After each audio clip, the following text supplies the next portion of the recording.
Was? Du hast die Frau umgefahren? Nein, ich habe sie umfahren. Oh, Gott sei Dank. Hallo und herzlich willkommen in der Linkster Academy. Ich bin deine Deutschlehrerin Julia und heute gibt es wieder ein leckeres Häppchen aus der Grammatik. Es handelt sich um ein Thema, nach dem ich schon seit Jahren gefragt werde, und nun ist es endlich soweit. Was sind trennbare und untrennbare Verben? Wie benutzt man sie? Und welche grammatikalischen Eigenschaften haben sie? Warum kann man jemanden umfahren, aber auch umfahren? Und wieso ist Letzteres so gefährlich? Das alles lernst du in diesem Video. Und es wird noch besser, du kannst dir ab jetzt das exklusive Lernpaket der Linkster Academy kostenlos herunterladen und nicht nur deine Grammatik, sondern auch deinen Wortschatz perfektionieren. Der Link ist in der Beschreibung unter diesem Video.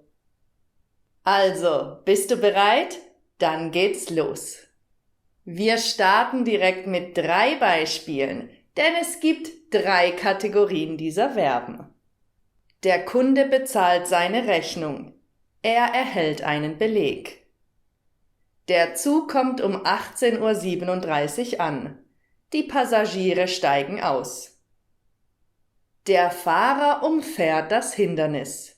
Er fährt das Hindernis um. Wie du siehst, haben alle diese Verben Vorsilben, sogenannte Präfixe. Dort werden sie auch getrennt oder eben nicht. Fällt dir schon etwas auf? Und die 3 Kategorien sind untrennbar, trennbar und manchmal trennbar? Letzteres schauen wir uns zum Schluss an. Denn vorher brauchst du ein gutes Verständnis für die ersten beiden Kategorien. Wir starten mit untrennbaren Verben, denn die sind am einfachsten. Warum? Erstens gibt es nur ganz wenige Präfixe, die untrennbar sind. Und zweitens hast du schon ein Gefühl dafür, was man nicht trennen kann. Glaubst du nicht? Schau mal. Peter kauft sein Auto fair. Dieses Buch hört mir G. Lena fiehlt mir ein gutes Restaurant Emp. Klingt komisch, oder? Klar, es ergibt ja auch keinen Sinn. Verben mit den Vorsilben B, Emp, Ent, R, G, hinter, miss, ver und zer sind immer untrennbar.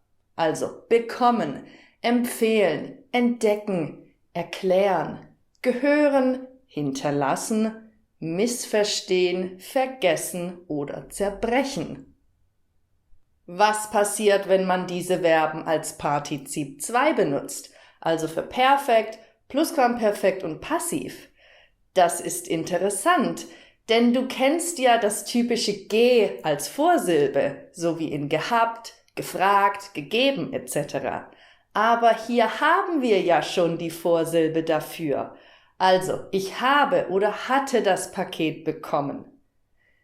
Sie hat oder hatte mir die Regel erklärt. Mir wurde das Restaurant empfohlen und die Vase ist zerbrochen. Und was passiert mit dem zu Infinitiv? Ganz einfach. Es steht als einzelnes Wort vor dem Verb. Es ist schön, ein Paket zu bekommen, eine Regel zu erklären und ein gutes Restaurant zu empfehlen. Weniger schön ist es, eine Vase zu zerbrechen. Da es nur so wenige Vorsilben für untrennbare Verben gibt, empfehle ich dir, diese zu lernen. Denn jetzt kommen die Vorsilben für trennbare Verben. Und das sind wesentlich mehr, bestimmt so um die 100. Je nach Gebrauch. Die klassischen Vorsilben in Verben wie abfahren, anbieten, aufmachen, einkaufen, mitkommen, nachfragen und so weiter kennst du ja bestimmt. Aber wie sieht es aus mit emporkommen, innehalten, wettlaufen und zurechtkommen. Das sind Vorsilben, mit denen es viel weniger trennbare Verben gibt.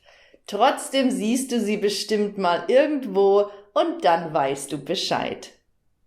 Hier sind die Vorsilben, die immer trennbar sind.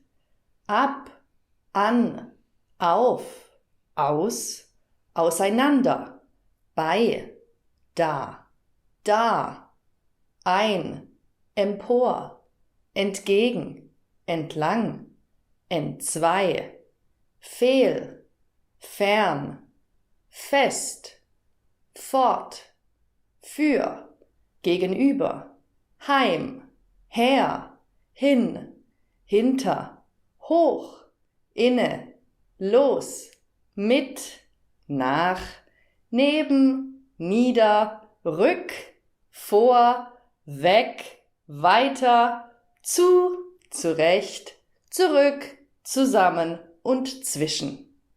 Das ist jetzt erstmal ein bisschen viel Information. Du findest eine schöne Übersicht mit Beispielen im Gratis-Lernpaket, das du dir unter dem Video holen kannst. Es kommt jetzt nämlich noch mehr dazu, und zwar doppelte Vorsilben, die aber auch ganz normal getrennt werden. Dabei, dafür, dagegen, daher, dahin, dahinter, daneben, daran, darauf, darein, darüber, darunter, davon, davor, dazu, dazwischen, drauf los, herab, heran, herauf, heraus, herbei, herein, hernieder, herüber, herum, herunter, hervor, herzu, hinab, hinan, hinauf, hinaus, hinein, hinüber, hinunter, hinweg, hinzu, vorab, voran, vorauf, voraus, vorbei, vorweg, vorher, vorüber. Vielleicht siehst du, dass diese Vorsilben zum großen Teil aus Präpositionen bestehen. Und das heißt, dass viele dieser Wörter auch allein stehen können und nicht zu trennbaren Verben gehören. Zum Beispiel, davon habe ich gehört. Das Verb davon hören gibt es nicht, aber man kann von etwas hören. Wovon hast du gehört? Von dem Unfall auf der Autobahn. Davon. Zu Verben mit Präpositionen und diesen sogenannten Pronominaladverbien habe ich schon ein Video gemacht, das kannst du dir hier anschauen. Nun aber die Frage, wie bildet man das Perfekt, Plusquamperfekt und Passiv mit dem Partizip 2? Er hat mich abgeholt, er wurde abgeholt. Die Katze ist mir hinterhergelaufen. Die Schmerzen sind bald vorbeigegangen. Du siehst, der Partizipteil G steht zwischen Präfix und dem Verb. Und was ist mit zu Infinitiv? Du brauchst mich nicht abzuholen. Die Katze hatte im Sinn, mir hinterherzulaufen. Wie kannst du es wagen, ohne ein Hallo an mir vorbeizugehen? Auch hier ist das ähnlich wie beim Partizip. Das zu wird zwischen das Präfix und das Verb gestellt. Generell trennt man also auch diese längeren Vorsilben genauso wie die kurzen Vorsilben. Bevor wir nun zur dritten Kategorie und damit zum Abschluss kommen, hier noch 2 Beispiele. Hinzufügen, abbestellen, hinzufügen, abbestellen. Ich habe dir ja gerade erklärt, dass manche Vorsilben aus 2 Teilen bestehen, aber dass sie zusammengehören. Also hinzufügen ist hin plus zu. Und im Satz würde man zum Beispiel sagen, die Lehrerin fügt noch eine Information hinzu. Aber abbestellen besteht auch aus einer doppelten Vorsilbe, ab und b, wird aber zwischen den Vorsilben getrennt, also geteilt.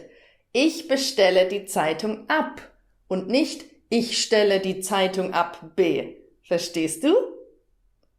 Ich bin mir sicher, dass du das im Gefühl hast und nicht falsch machst, denn du weißt ja, dass B eine untrennbare Vorsilbe ist. Das hat auch etwas mit der Betonung zu tun und damit komme ich zur dritten Kategorie. Hör nochmal. Hinzufügen. Abbestellen. Hörst du die Betonung? Hinzufügen. Abbestellen. Der Teil, der betont ist und stärker ausgesprochen wird, wird getrennt. Hier noch einige Beispiele dafür. Durchsuchen. Die Polizei durchsucht das Haus. Durchstehen. Wir stehen das gemeinsam durch.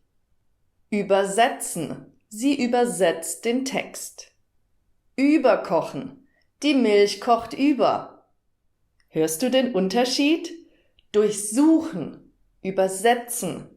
Die Verben werden betont und deshalb wird die Vorsilbe nicht getrennt. Das ist wie bei bezahlen, vergessen, empfehlen. Man trennt die Vorsilbe nur, wenn sie betont wird. Schau mal. Durchstehen, überkochen. Hier wird die Vorsilbe betont und deshalb trennt man sie. Von diesen trennbaren und untrennbaren Vorsilben gibt es zum Glück nur 6. 2 davon hast du gerade gesehen, die restlichen 4 zeige ich dir jetzt. Umfahren, umfahren. Das ist das Beispiel vom Intro und ganz witzig, weil es das gleiche Wort ist, aber unterschiedlich betont wird und eben eine gegenteilige Bedeutung hat. Denn wenn du eine Person mit dem Auto umfährst, dann fährst du um sie herum und berührst sie nicht. Aber wenn du sie umfährst, dann fährst du sie um und verletzt sie. Ich weiß nicht, wer sich das ausgedacht hat. Das ist mal wieder typisch deutsch. Aber weiter geht's. Untersuchen. Der Arzt untersucht den Patienten. Untergehen. Die Sonne geht am Abend unter. Wiederholen. Die Studentin wiederholt ihre Notizen. Wiederholen. Er holt seinen Fußball wieder. Widersprechen. Das Kind widerspricht seinen Eltern. Widerspiegeln. Der See spiegelt den Himmel wider. Nun fragst du dich bestimmt, woher weiß ich, wo das Wort betont ist, wenn ich es nicht höre, sondern in einem Text lese? Gute Frage. Tatsächlich bleibt dir hier nur das Wörterbuch. Dort bekommst du die Betonung angezeigt. Ich benutze dafür den Duden, da siehst du das wunderbar. Zurück zur Grammatik. Was ist mit Perfekt, Passiv und zu Infinitiv? Genau wie in den Beispielen vom Anfang. Sie hat ihre Notizen wiederholt, nicht trennbar, aber der Junge hat seinen Fußball wiedergeholt, trennbar. Die Notizen sind zu wiederholen, nicht trennbar, und der Junge plant, seinen Fußball wiederzuholen, trennbar. Wie du siehst, stehen trennbare Verben im Nebensatz als ein Wort am Ende. Ich hoffe, dass du in diesem Video etwas lernen konntest, denn wir sind schon wieder am Ende angekommen. Und wie immer sage ich Tschüss, bis zum nächsten Video, deine Julia.